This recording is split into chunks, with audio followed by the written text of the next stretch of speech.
people can change. Feelings can go away. Feelings will go away. This too shall pass. My old sponsor used to say to me, if you've got a feeling, wait 24 hours. And then if it's still there, then we can do something about There it. you go. But normally all it's gone. these things pass. And it's exactly like that. You look at the person I was, the way I was behaving, the things I was doing on a daily basis for a long time. It wasn't a couple of weeks, years. Now you look at the way I live my life now. Fundamental changes by putting in a bit of action. And the word for me that is key is consistency. Sticking to it. My life was chaotic. Today I've got structure. You know, it's like, oh, leopard doesn't change his spots. It does. I'm not that same leopard. I'm a different person. And anyone who comes in contact with me will tell you. They call me Chrissy 2.0.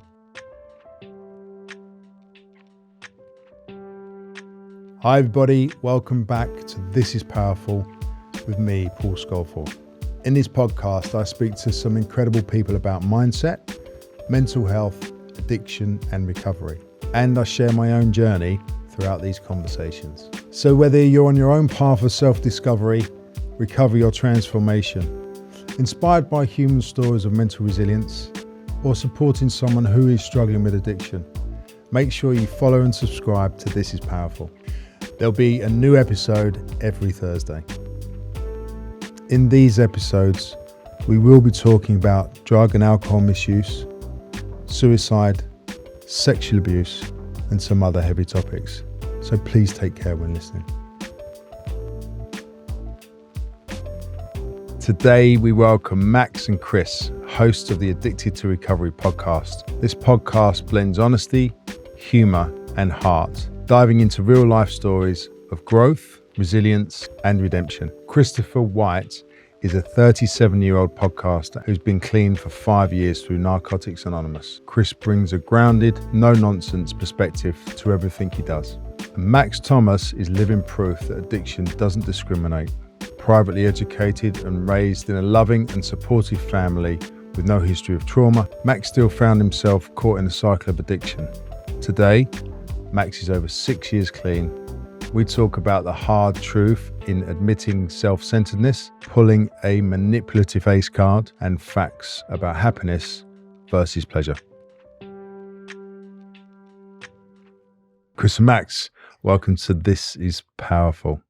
Thanks, Appreciate you being here, Thanks guys. for having us, mate. Can you tell me your sobriety, how long you've been around? I'll be 7 years in March. So yeah, it's just completely transformed my life, Paul, to be fair. Best thing I've ever done. I came kicking and screaming into recovery. Who was dragging you? My wife left me, basically. And, she had enough after many times, me letting her down, repeating the same behaviours again and again, saying I'm never going to do it again. And I just thought I was a party boy. I was a binge user, so I was never a daily user. So I could go 2 weeks without having a drink. And then that Friday would come round, I'd pop out it was the same old story with me. I'd pop out for a couple of drinks and it could be 1 day, 2 days, phone off, 2 kids at home. Didn't care. Eventually, once I'm either too tired or my money's run out or I felt that bad internally, the phone would go back on and I'd plead to be let back in the house. And yeah, that can only last for so long. The consequences just grew so strong and so much. And I was just letting so many people down, not only my wife and kids, that it was, she said, thanks, but no thanks. And she shut the door and said, no, you need to go and get yourself sorted out. And that's when my journey started, really. Chris? A little bit different. Going to be 5 years. I think when this podcast comes out, I'll be 5 years, God willing. Amazing. We use differently. I was daily, cocaine, all day, every day, and everything that goes along with that lifestyle. So I was working on sites and just every 20 minutes I did a pinch, simple as that. And when you're in a physical job, that starts taking its toll. Physically, mentally, I was at 10 stone. I weren't eating because I was just constantly And you're a big guy. How tall are you? 6'4". 10 stone. I think at my lightest I was at 10.5 stone. Wow. Super skinny, aren't you? Yeah, I've got about 4 more stone on me now. Yeah, than I did yeah, have yeah. then. My first addiction was food, so I always struggled with my weight. So twisted thinking, with like 4 or 5 years of daily cocaine use behind me, I'm like, look at that, abs. Thought I Look looked all right. I know that Thought I one. looked good, and didn't look good. I was dead, dying, spiritually, mentally, physically, dying, and very similar to Max's situation with the family. I had a beautiful missus, beautiful son, and it wasn't enough, mate. Wasn't enough. She kicked me out one more time because I always used to get kicked out. Went to my parents' house because they always used to let me in, and they didn't let me in. Shut the door because I can't do it anymore. They figured out they'd been enabling me all these years, and didn't let me in. And I started taking it seriously from that day. So that was the 5th of November, 2020. So different stories, obviously. How did you come into recovery? Did you go into the rooms? Did someone? Straight into the rooms. I'd knew I had an issue with drink and drugs. I knew I wasn't quite right, and it had been suggested to me to go to meetings before my last use up and last rock bottom. Didn't take it seriously. I didn't think I was an addict. I just thought, I'm a bit of a party boy, like going out, etc. Is that because all your friends around you was using the same? Yeah, but I definitely, looking back now, I definitely used differently. I was always to oblivion. I never ever would sit down on the sofa with my wife with a glass of rosé. It didn't interest me. It didn't interest me to drink socially. I was either 100 miles an hour or not at all. It was, and so when I came into recovery, I thought I just had a drink and drug problem. And what I've learned today is I've got a life problem, and drink and drugs was just one of the symptoms of the disease of addiction. It was one of my coping mechanisms. Yeah. So this is what I've always said about the way Max used. You still had the house, you still had money in the bank. You didn't have them glaringly obvious things that like my life was burned to the ground. It was so obvious I needed help. And I always admire guys like Max that can come in and dedicate their life to this stuff, because it's a huge commitment when you've still got external things that from the outside looking in, you've got your shit together. When really deep down inside, you know you didn't. And the fact that you and people like you, because I've seen a few cases of it, that can come in, dedicate themselves to this stuff, I think is harder to do than a guy like myself that was just fucking ruined. Do you not think that inside, if you feel destroyed, that's what I was going to say. 100%. That's what it all comes down I looked to. okay. If you saw me walk into a meeting, or if you bumped into me on the street right at the end of my using, you would have probably thought, he's doing all right. He's still got a couple of cars on the drive, house, kids. When I turned up to that first meeting, I suppose I was so broken internally, Paul. I just didn't know what had happened. I remember my last use up, and I went missing for however long, and there was a search party looking for me. And I remember getting dragged home, and I went around my brother's house, and my dad was around there, and both my brothers were around there. And I remember sitting and just bawling my eyes out. Anyway, I went to the toilet to sort myself out, and I remember looking in the mirror and thinking, how the fuck have you ended up here? Because on the outside, I had the business and beautiful family, and I was just rotting internally. And that's what I look back now, like, I was ready to change. I really was ready to change, because I couldn't take acting like that anymore. It was. I'm so grateful now, looking back 7 years in, that my wife did. She said, "Enough's enough. You need to go and sort your stuff out," because I wouldn't be sitting here today, I don't think. I think it's really important to say, because I can still do it. If someone says, "Oh, I saw a drug addict today," I think I have an image in my head of someone, on the floor, white, disheveled, same as an alcoholic. And you forget that it doesn't discriminate. It doesn't matter how much intelligence you have, how much money you have, where you're from, or anything like that. And I think it's really important to share stuff like that. How do you work out the difference between using? Because I was more of a binger than a daily user. How do you talk to each other about that? Like, what's the differences? Well, basically, what we've come to learn is it doesn't really matter how you used. It doesn't really matter what your situation was. Like you mentioned, people from all different kinds of backgrounds. Like, we get people coming to meetings, and I'm sure you do yourself, like council estate, broken home, parents are addicts. And it's sort of like, oh yeah, well, obviously it sort of makes sense that you're an addict. And then you get like privately educated, family of millionaires, all the opportunities in the world, and they're sitting next to each other in a meeting. Like, it doesn't matter. The way we relate is how we felt internally. And that's what it all comes down to for me, is the feelings. I believe I was born with this. Yes, some stuff happened. Went through some traumatic stuff when I was a kid. No more than anyone else. Everyone goes through trauma. For me, I was constantly looking for something external to change the way I felt inside. And it's as simple as that. How did you feel inside, though, that you want to change it? Because we're used to talking like language like this. Of course, but for the guys that aren't, I'll tell you how I felt. Max describes this perfectly. It's like I was allergic to myself. It was like all these things I was doing was just like anti-me medication. Give me something. Like when I was a kid, way before substances, even before the food, which was the first one that really had consequences, I would like collect things. Do you remember like every trend or craze? I was just all over it. Football stickers, pogs, yo-yos. What's a pog? Pogs was like these little round things, and it was like you could collect them and you played like a little game of them. No one knew how to play the game. I was just like, like got need. Yeah. That need was that dopamine that I was looking for. And I just got so carried away. And what it comes down to me is fear and obsession. I can obsess over anything. And if I'm not on my program now, I can still get wrapped up in that obsession, and I can still cause myself problems. If you're not obsessed about something, for example, before you come into recovery, what are you? Like, what's the feelings that you have as normally that makes you divert? I've always felt uncomfortable.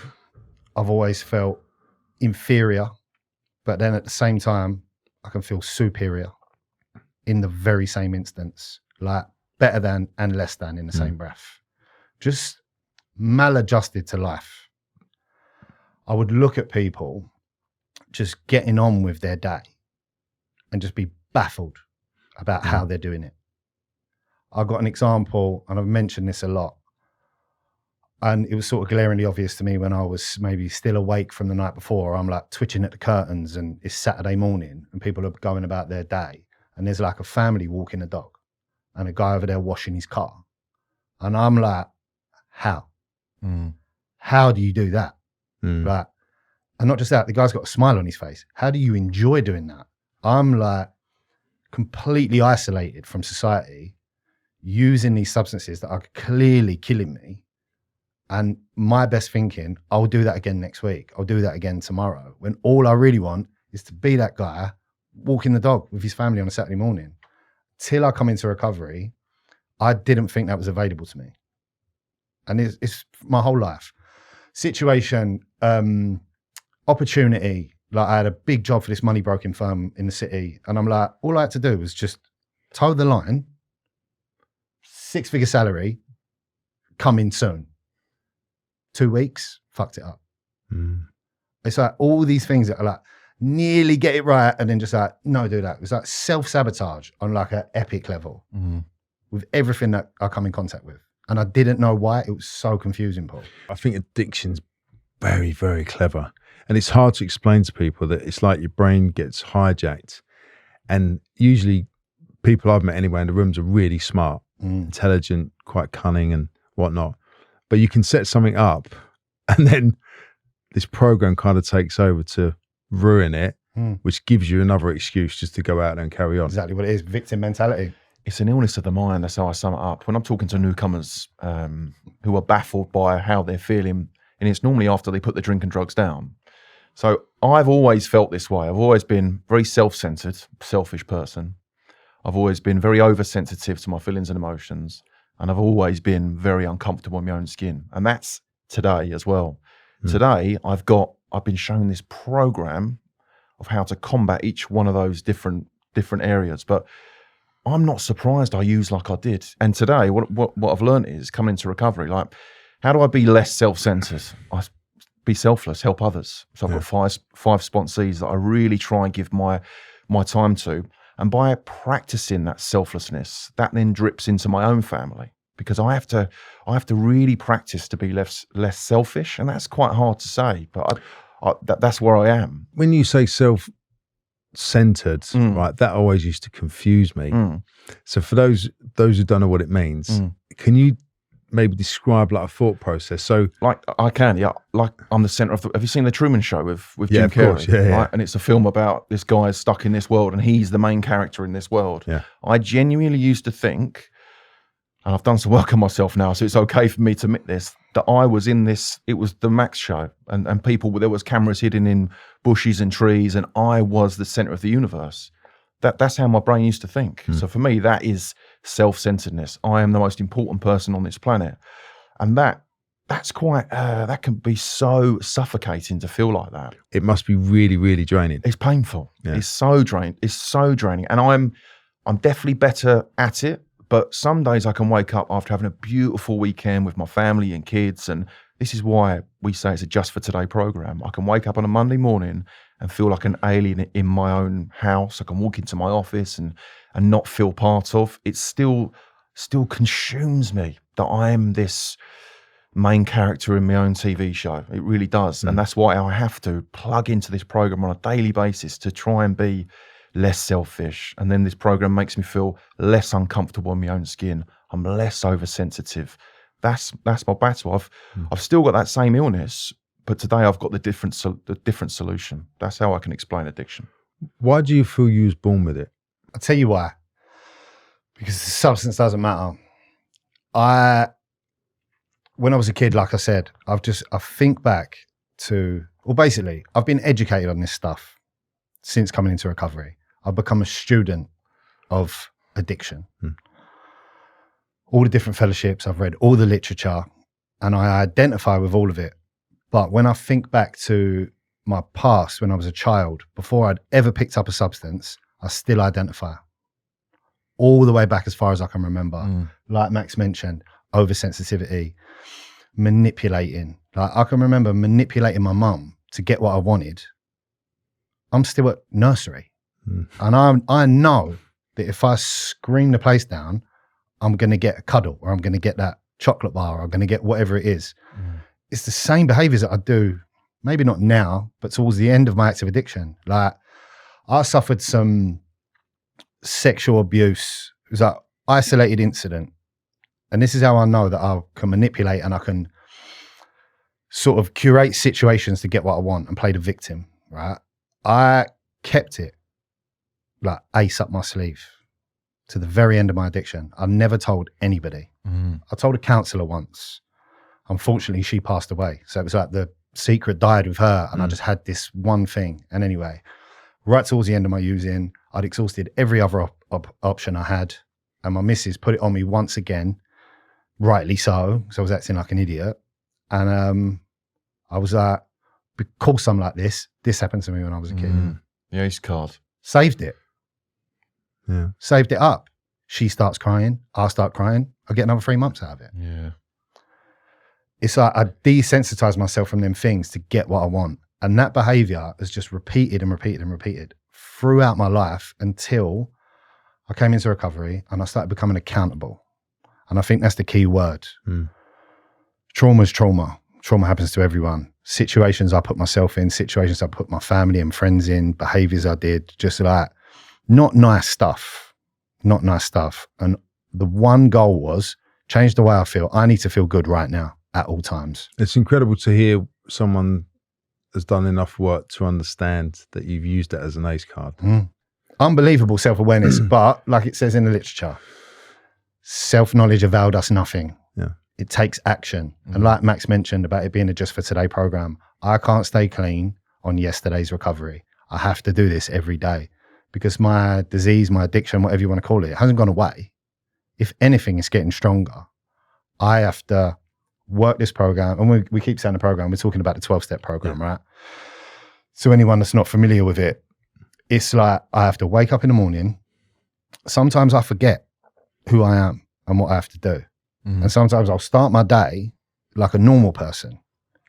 And then I start screaming and shouting at people in the car, and everyone's a prick for like pulling out in front. And I'm like, oh, hang on, I didn't do what I was supposed to do this morning. Other days I'll wake up, I pray, I meditate, I send out a few messages, I connect to other addicts, I talk to my sponsees, I talk to my sponsor.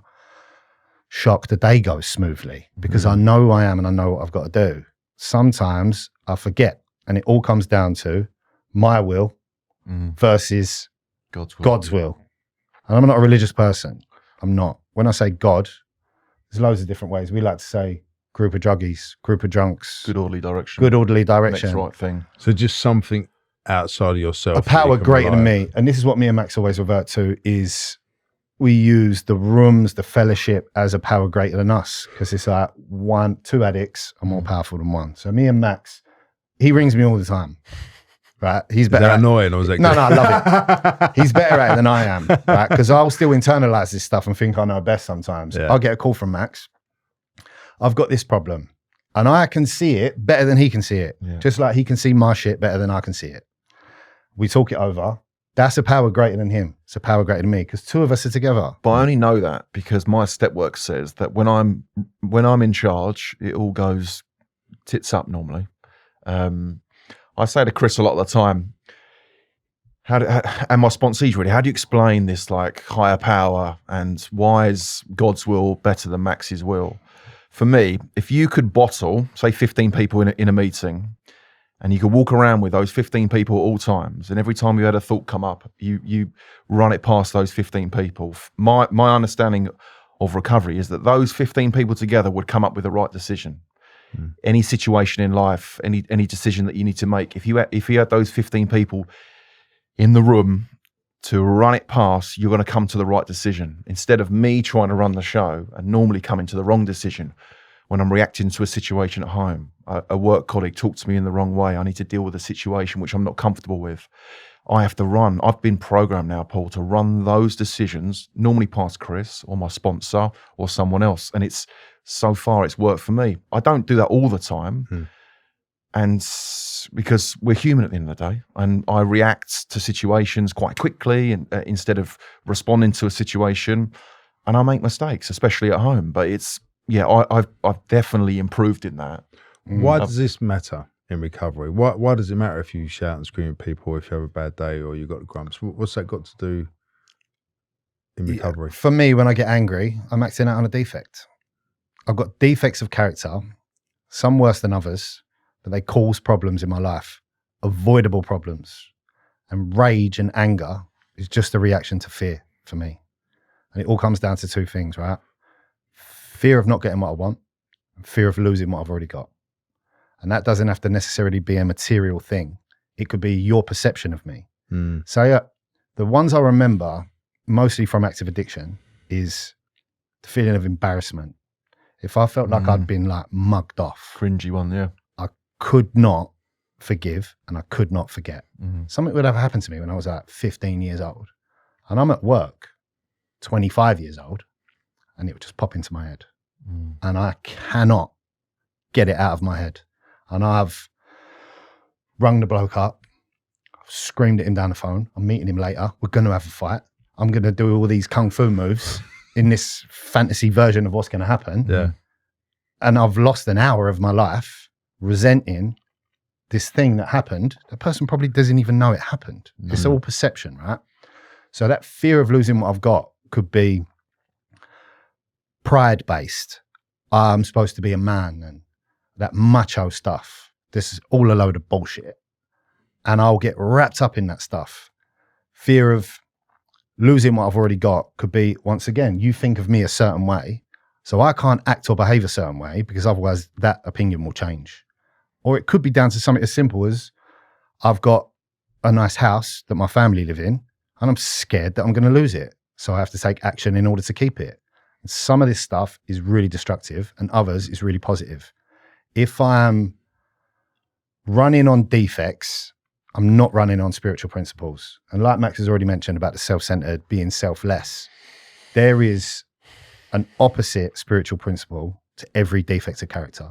So if I'm being greedy, if I'm generous, I'm not being greedy anymore. If I'm being self-centered, I can do selfless service and it counteracts that. And that's basically how I try and live my life. But me, other than by myself, like Max has already mentioned, if I'm running the show, I will burn my life to the ground. I've got so much evidence that proves that. I can't do it on my own. So if I'm running on the wheel of a higher power, or like Max has mentioned, it's a great way of putting it. Would I act this way if my sponsor was standing next to me? Probably not. Okay, then you shouldn't do it. And if I do it, then I'm acting on self-will. And my will gets me in trouble. I can take it even further.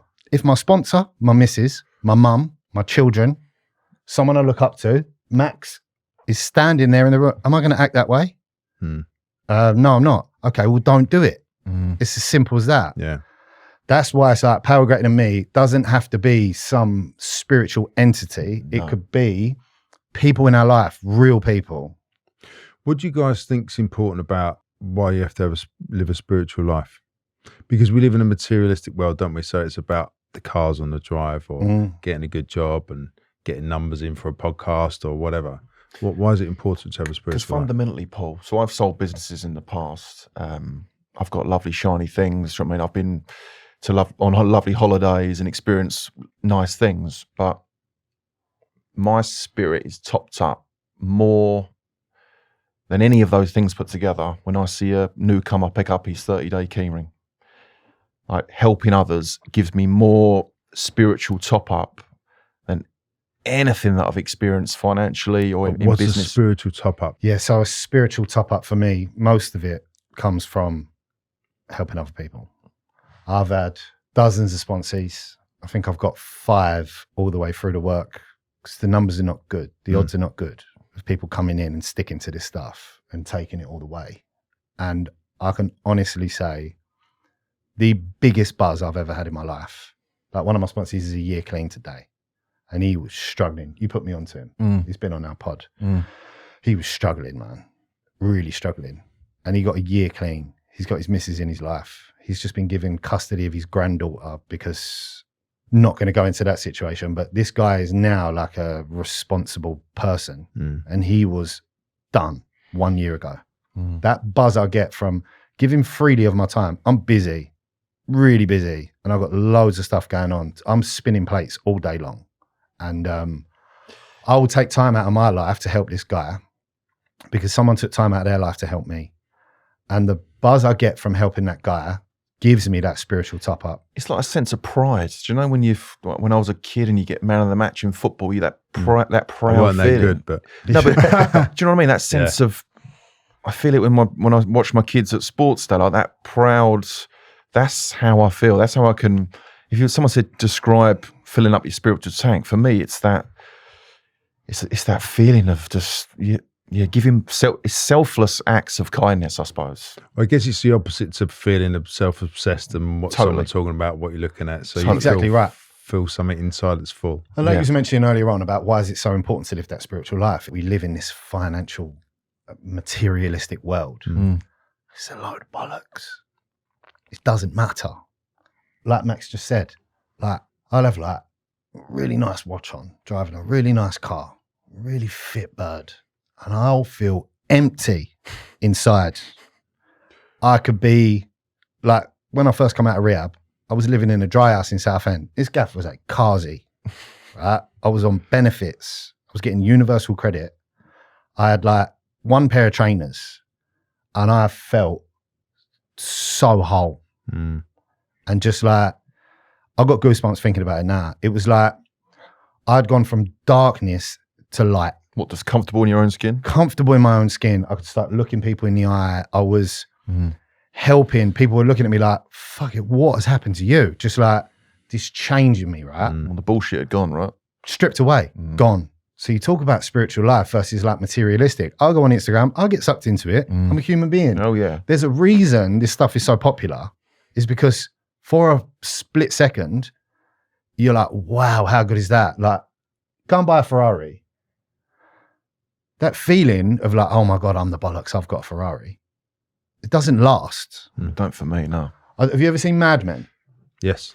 So you know like the advertising industry, when it like picked right up in the 60s and then like now that's basically taken over society, right?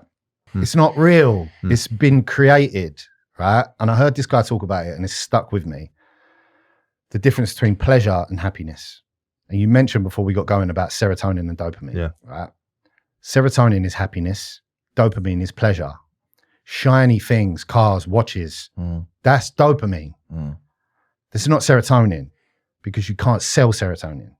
You can sell dopamine and people can make money from it. So that's what's driven this whole society, is the fact that you think you're buying happiness, but you're not. You're buying pleasure. Serotonin is long-lived. Dopamine is short-lived. Once it runs out, you need to buy something else. Or in my case, sniff a line of pure dopamine, which is cocaine. And I got wrapped up in it, mate. Bottles in the club, spending all my money on fucking nonsense. Yeah. And it didn't work, mate. I wasn't happy. Most people are just brought up on the advertising, what you said, and something has to happen for you to realise that it's futile. Yeah. And Great it's word, so nice futile. to hear. Paul, Yeah. with me, I'll go back to that. My business, I built a business up over 15 years, decent sized business, really proud of it. And the day came where I sold this business and it was like it had never happened. My wife looked at me like I was a crazy man because it just passed me by.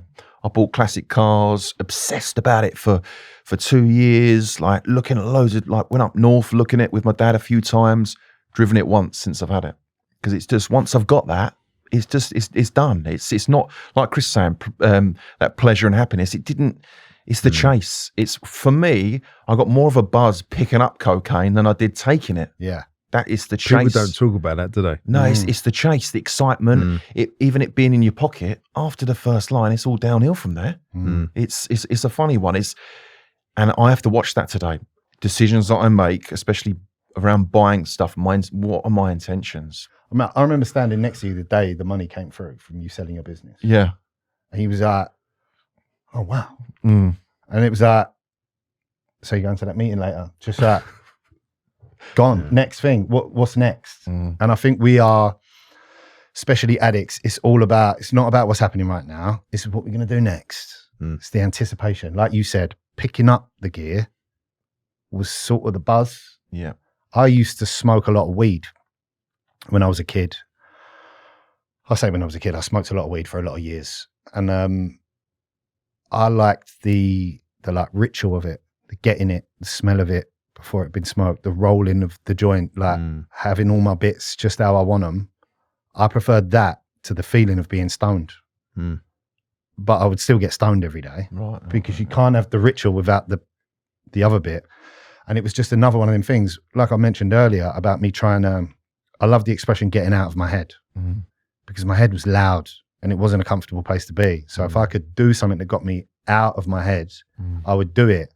And weed was a cost-effective, long-lasting way of getting out of my head. The reason I stopped doing so much weed is because it was obvious that I was taking it. The reason I landed on cocaine is I could do cocaine and you wouldn't necessarily know I was doing it because there was no smell. I could get it out of my pocket and put it away quickly. I didn't really drink because I'd be slurry and it'd be obvious that I'd been drinking. That's why I landed on that drug. Is I was very secretive about the whole operation I had going on. It wasn't like a social thing. It was me isolated on my own, nipping in and out of situations. And people would, if I'd done half an hour in front of you and I'd been doing cocaine all day, I could get in and out of that situation. You would never know I was on it. Sometimes I'd get it wrong, but most of the time you would never know. And we mentioned this. All I was doing was using to get to zero.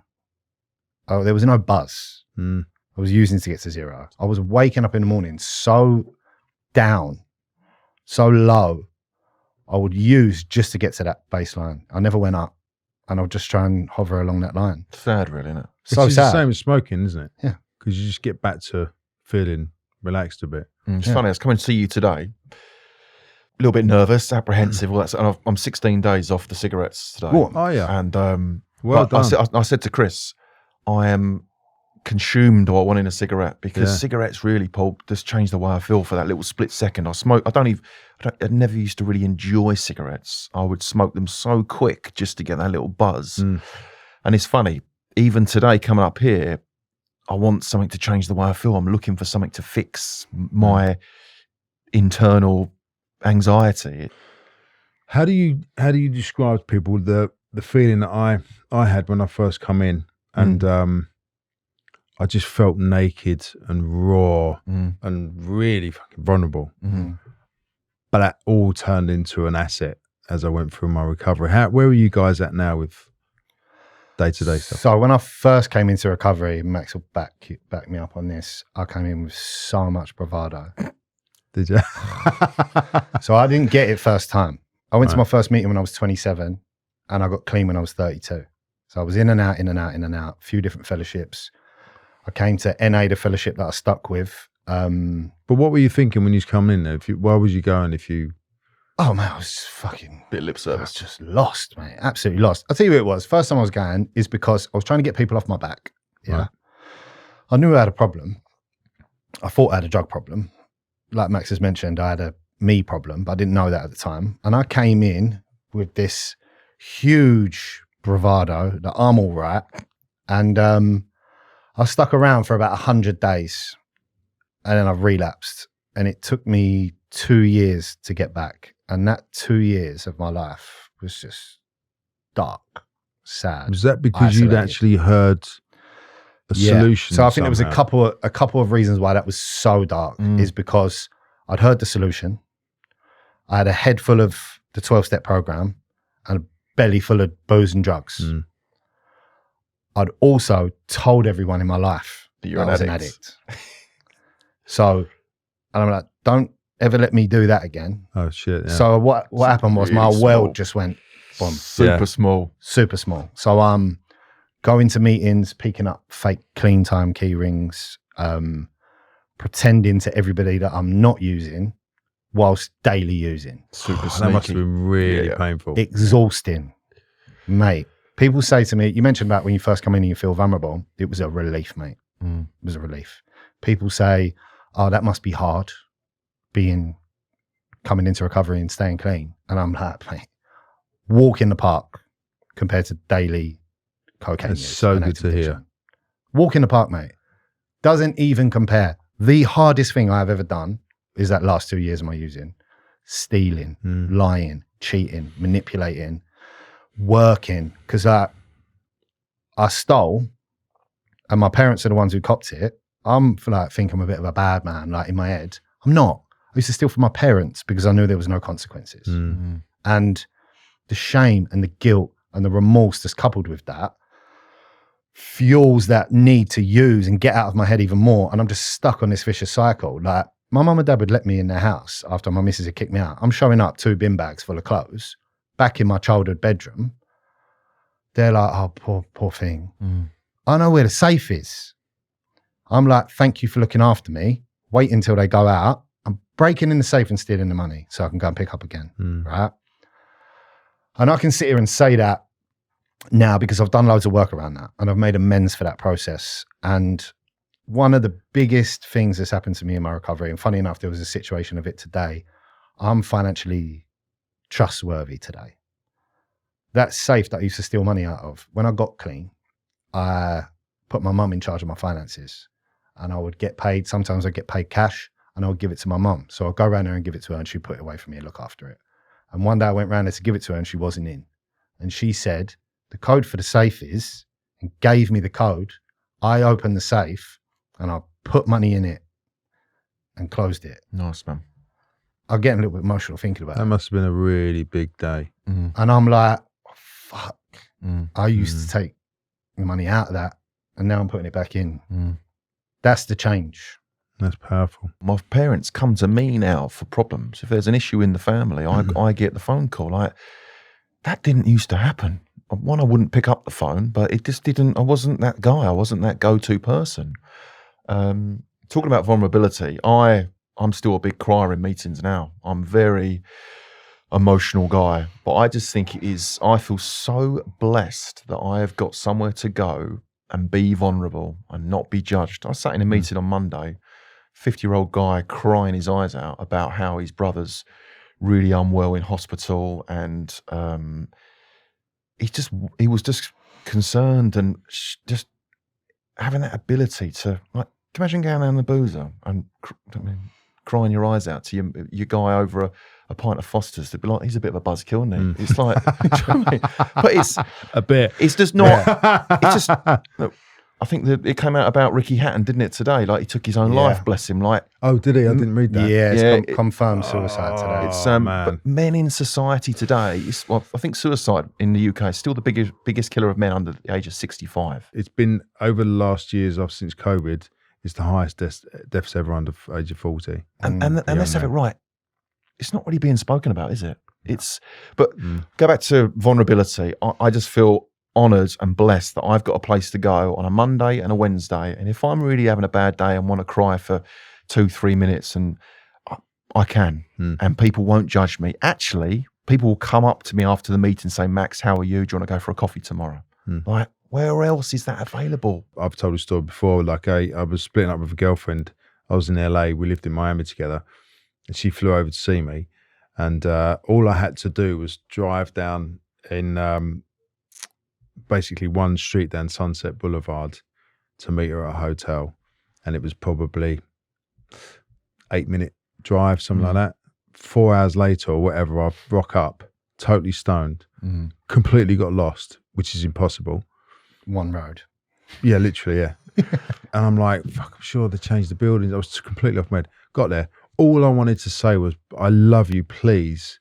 Can I have a cuddle? Let's sort this out. And she said to me, you've done it again, haven't you? And where have you been? And I was like, oh, well, there you go. And that was it. And that was the end of it. And all I ever wanted to do was say my truth. And I think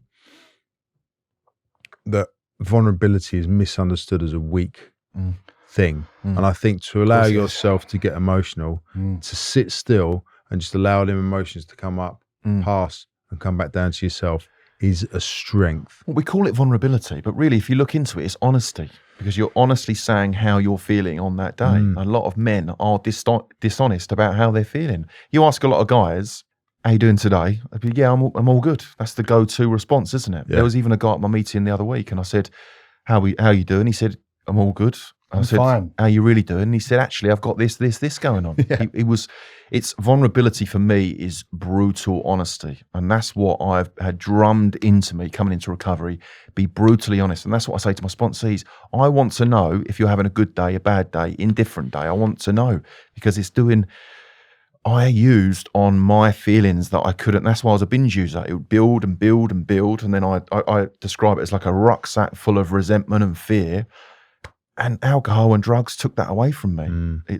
And now being in recovery, I've got that another tool in my armory to just be able to get that stuff off my chest and get on with life.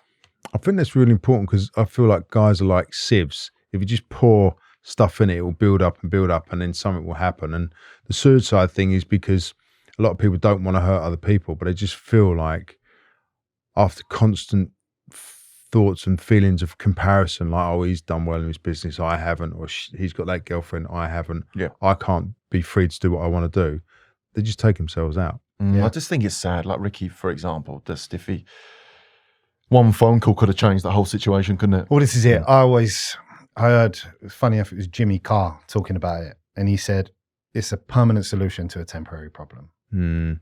People can change. Feelings can go away. Feelings will go away. This too shall pass. My old sponsor used to say to me, if you've got a feeling, wait 24 hours. And then if it's still there, then we can do something about it. There you go. Normally all these things pass. And it's exactly like that. You look at the person I was, the way I was behaving, the things I was doing on a daily basis for a long time. It wasn't a couple of weeks, years. Now you look at the way I live my life now. Fundamental changes by putting in a bit of action. And the word for me that is key is consistency. Sticking to it. My life was chaotic. Today I've got structure and I've got routine, and I stick to it on a daily basis. That can be applied. It doesn't have to be an addict. If a guy is struggling with his mental health, or a girl is struggling with their mental health, put in some action, get vulnerable, like you said, get honest, talk about what's going on, come up with a solution to the problem and act on it, stick with it on a daily basis. You can fundamentally change as a human being. You know, it's like, oh, leopard doesn't change his spots. It does. I'm not that same leopard. I'm a different person. And anyone who comes in contact with me will tell you. They call me Chrissy 2.0. The new guy. I was fucked, Paul. Fucked. And I'm not fucked anymore. I still have my moments. We spoke about this materialistic stuff. I'm wearing a really expensive pair of trainers, and I've got a really expensive watch on my wrist, right? I'm not immune to this stuff. It feels good, briefly. The watch, I've got an excuse for. It's an amends to myself. I sniffed the Rolex in my active addiction, and I treated myself when I got a few years clean. But that's different. there you go. That's a positive reward, and it's Yeah. nice to look good. Mm. It's the difference is if you're obsessed about your trainers. Have you seen my trainers? I've got my trainers. I've Yeah. got women's trainers. I've got this. Or you like, I look smart in these. These are nice. Or It's if a you've got different 5 thing. Rolexes. There you go. But then, what did I say? Oh no, they're investments. I was just about to say that. They are. Collector's items. They're only going up in value. Mm. But this is the thing, right? I had a Rolex, gold Rolex, same one, but it was gold, right? And I sniffed it. Simple as that. And I was fuming that I sniffed it. If I'd kept hold of that, I would have made a nice bit of money on it. So 3x from the time I had it. And I think I was like it was a 3 years clean. I got it. Mm. And I was like, I had the money, and it was sort of like an amends to myself. I got to replace that thing, and it felt good to do it. But I follow like 6 or 7 watch accounts on Instagram, and I can become obsessed with it because, I don't know, I'm a human being, right? But that stuff's not going to kill you. Of course it's not. Unless I start taking out credit cards and loans to go and buy the thing. That's different. There you go. So that's like putting in a negative action for a, once again, that stuff's all temporary. How do you find social media, Paul? Love it. Yeah, I hate it. You hate it? I fucking can't stand it. Okay. If I didn't have to be on it, I wouldn't be on any of it. Same as Did me. you see? I've got a Nokia in my bag. Okay. That's my phone I use most of the time. Okay. And when I post, and I don't do emails until I get home. Do you obsess around it? No, I think because of a lot of my career was obsessive when I'm in something, like a magazine, photo shoot, whatever. And I feel like I'm immune to it now. Like I generally feel like I'm immune to it. What I do find is that if I'm looking at a cars or something online, because I'm a real petrhead, that I can look up and I'm like, oh my God, I've been on here for 40 minutes. So I'll lose time. Yeah. I won't obsess about it, but I'll just be like, oh, let me just have a look. And I will lose 40 minutes. Yeah. So that's I can relate to that. Yeah, that's the Scroll thing. hole, mate. Yeah. Gets me bad. Doom scrolling. Mentioned it in a meeting. One of the readings we was doing, there's a new piece of literature in our fellowship, and it's really up to date. And there was a thing in there about phone use, and gets me in trouble, man. Gets me in trouble as a parent. Gets me in trouble as a partner. Gets me in trouble at work. It's another addiction. I say it's another addiction. Well, it fires off It's the just same addiction. neural pathways. So Of course it it does. literally does. What was you saying about the reels? It's all based off a fruit machine. Yeah. Next one. And then you get that one that gives you that hit, and you're like, oh, that's the win. Let's go again. Let's have another one. And you keep scrolling. It's like a 1 in 10 chance of hitting. And when you hit, that's the win. It's virtually impossible for me to live my life without an iPhone. Yeah, we get lots of messages, don't we, to reply to on social There media. you and go. stuff, People so. reach out to us. We help people. You know what I mean? We haven't mentioned our podcast. Our addiction podcast is that it's reaching so many people, and people are reaching out to us, and we write back to them. That's all through the phone. I'm tied to it. So what I have to do now is work my program around that thing, put in boundaries. Don't let it encroach into my life in a negative way. Use it as a tool for a positive gain. And sometimes I fall short. So the podcast, how are you getting on with the podcast? So you've done how many? 90? 90 episodes. 90 episodes. 90 weeks in a row. We haven't missed a week. Not missed a week. Seriously? Yeah. How's it changed from the beginning? Oh, it's just the best thing I've ever done. Oh, we love it. It's so good. We were giving it a go. I'm on another podcast. Comedian Josh James is an Essex-based comedian. Been friends with him for years. He's sort of up and coming. He's doing really well. He's out on tour now. And he invited me to come on his podcast just to tell my story, because my story is quite interesting. And he sacked the guy that was his co-host, and I started the week after. And I've been doing that ever since. So we were playing golf, me and Max, and we wanted to do something together. We didn't really know what. We wanted to do a venture. And I said, what about an addiction podcast? We started from then. Max was a complete newbie. Didn't take him long to pick it up. No. This guy is not the guy that was on that first episode. But this is it, right? You believed in yourself. I believed in you. We did it together. We just give it a go. First few episodes was just like talking about sort of basic stuff. And then we found a groove like what we do. And it's basically guest driven. We get another recovering addict Could be of any type. We've had overeaters, we've had gamblers, we've had alcoholics, crack and heroin addicts, all the way down to like, it could just be someone that's just struggling. Yeah. But it's all about addiction, and pretty much everyone has been 12-step based fellowship. around a 12-step solution. And that's what we're trying to drive, that narrative, because I'm not saying it's the only thing that does work. It's the only thing that's ever worked. It helps, Paul, when you're so passionate. I believe today that being an addict is my biggest asset. I truly believe that I've been put on this earth to go down this path, make the mistakes I did, come out the other side and help other people. And we've had numerous people, I'm saying numerous, it's more than that, listen to the podcast without even knowing about a 12-step fellowship, and now are a year clean, 18 months clean, 6 months clean, and they're flying in their life. And we talk about filling up that spiritual tank.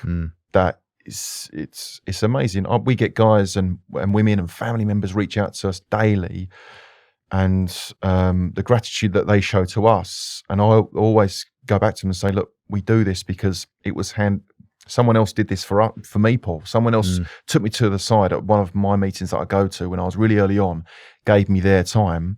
So this is mine and Chris's. We just want to give other people our time, and we found this is a good way of doing it. Do you know what's lovely to hear? It's so selfless, and I can hear it's genuine as well to give back. Yeah, we really care about it.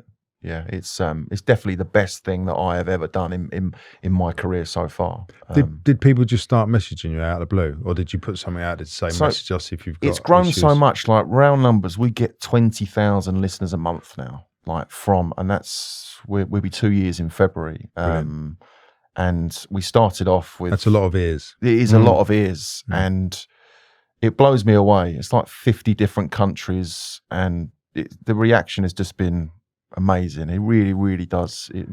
Yeah, most of the communication's through Instagram. So we'll put the episodes on Spotify and Apple Podcasts, and then we'll do an Instagram post that goes with it, either a clip or just saying new episode out.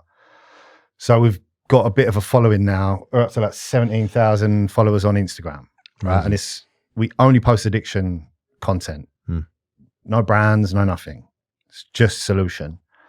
So people DM us on Instagram, and it's daily, sometimes more, sometimes it's a lot every day, but everyone who's ever messaged us gets a reply. And that's what we're doing it for. Right? Like we said to you before we started recording, we've had people who had no idea about any sort of 12-step recovery, come into recovery, got themselves a year or more clean, and have then come on the podcast as a guest. Yeah, one of the ladies, and the cycle continues. One of the ladies, she had never heard about 12-step fellowship before. She's now 18 months clean, and she's just opened a meeting in one of the prisons up north to give back to beautiful, right? That sort of stuff. Yeah, makes me just so proud of what we're doing. Yeah. It's saving lives, isn't it? It's incredible. Yeah, it's but at the same time, it's saving our lives as well, Chris, isn't it? Of course, you can only keep what you have by giving it away, right? A big meeting is what, 50 people? A really big meeting is 100 people. You hear about some of these like big ones in town, or like these old ones. Biggest one I've been to was about 150 people. There you go, right? 150 people. It's a big meeting. We can do 10, 15K on one episode. Yeah, exactly. It's a lot more ears, like you mentioned. It's a lot more people helping. It's a lot more seeds planted. So we're stuck now. Even if we wanted to stop doing it, we can't, right? Because you definitely shouldn't. And we're not going to, because it's helping so many people. And I mentioned earlier on about consistency and routine and structure. It's the reason why we don't miss episodes. We put our episodes out early hours of Monday morning. There's addicts, like Max was saying, all over the world. The first thing they do on their way to work Monday morning on their commute is they put our podcast on and listen to it. And it sets them up for that working week. It's lovely, isn't it? If someone goes to look for it and it's not there, we feel responsible. So we're going to keep it going. There was a chap that reached out to me, and obviously not going to name names, but he was in a mental hospital, locked in wherever he was, in a institution, and he said that he started listening to the podcast, and it's what he listens to every week on a Monday morning. Just those sorts of stories, Paul. Just like, we can't miss a week. Why would we miss a week? Podcasts are really important. I'd love to have heard them for me before, because it's like what you do. I have it in the car all the time. I listen to podcasts, I listen to stuff, and it's just constant reaffirming good information, isn't it? Can you give us some tips for people who are probably at their first sober Christmas? How do you do it? What do you do? So I was a nightmare at Christmas. So I used to be a nightmare at Christmas. Even with kids and a wife, I'd always like, I'm just popping out for a few beers on Christmas Eve or whatever it is and just fuck Christmases up left, right and centre. And, or I'd get too pissed on Christmas Day and have a row with my dad or whatever it was. I used to just be a nightmare. But sober Christmases, and I'm quite good with this, I've been on stag do's and weddings and all that sort of stuff. And what I try and do, especially around Christmas time, is a real good tip for me is get involved. Either be the guy who's in charge of the games with the kids or be the serving the food to everyone. Don't isolate yourself away and I'm not drinking and I can't have fun. For me, flip it on its head and be proactive at Christmas. Like I said, be the games master or whatever you want to do. I think the worst thing you can do is to isolate. That's one of my big tips as well. What else you got, Chris? So obviously early doors, you got to be careful. You got to mitigate certain situations. Like Max just mentioned about going to weddings and stag do's and holidays. I can go into any situation now and anyone can be doing anything. Doesn't faze me. Early doors, I had to mitigate them circumstances. I didn't go to pubs. I didn't go to clubs. I didn't go to these things. Christmas is a drinking culture, right? Some people who don't drink all year round will drink at Christmas. So you're going to be around it. What I would say is, and I'll never really try and talk about avoidance, but if you've got friends and family that are close to you and they're coming over, maybe try and mitigate it slightly, as in like ask them if they would maybe refrain. If they won't, you need to have something in place to keep yourself protected. I like to say if you're going out, have an exit strategy. Obviously, if you're trying to stay sober, you're not going to be drinking. If you drive. Take your own car. If you need to leave. Yeah, don't rely on someone else to take you home. Never rely on someone else. Also, what I would say is make people aware of your situation. Like Max said about isolating, I know some people try and protect their anonymity for certain reasons. For me, I've always been open with it because the more people that know, the more people can keep an eye on me. Not that I need people to keep an eye on me anymore, but in the beginning, I did. So, exit strategy, make people aware of your situation. Try not make a taboo out of it. And we always encourage, like we always go for a walk, Paul, break up the day instead of just sitting down and everyone getting pissed up. We always go for a walk at some point during the day, and it gives you that space you need. I mean, I can feel especially I've got quite a loud family. There's about 25 of us, and sometimes I feel quite pressure cooker situation and dealing with lots of different people, and I'm oversensitive and, like I said before, quite uncomfortable in my own skin. Christmas time can be quite tough. So having that popping out for a 45-minute walk, even if it's just, if you're with a big family, you might just say, right, me and my wife and the kids are just going to pop out for half an hour, get some fresh air. Those sorts of things to break up the day I find quite valuable. It's like a fresh start. I always go for a walk in the morning with my dog, and it's sort of, it makes my day a lot nicer because it's that time where I can breathe. I'm out in nature. Because Christmas, if you've got a family like mine, which is quite chaotic sometimes, especially on Christmas Day, I need that time for myself. Guys, it's been a pleasure. Thank you so much. Mate, thanks for having us on. It's been great. Really appreciate it, mate. Good to really meet you. enjoyed it. Thanks for joining us today on This Is Powerful. Just to let you know, we'll be back on Thursday, the 1st of January, with a compilation of some of our favourite clips. This Is Powerful is brought to you by Stride Foundation.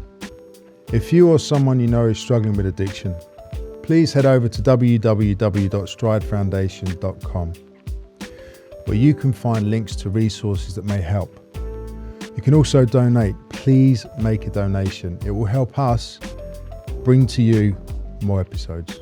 Please rate, follow, and subscribe to the show. Why? This will help the algorithm make us more visible to others who need help. And share this podcast with your family, friends. Head over to social media at Paul Scolfort and at this_is_powerful. You'll get to see what's coming up, and you can get in touch with us because I love hearing about you. Thank you also to my beautiful wife, Dr. Federica Amati, the best producer, Shannon Delwich, to Ever Long, who does all the hard work in the background. Thank you also to Ria Musa and the rest of the team.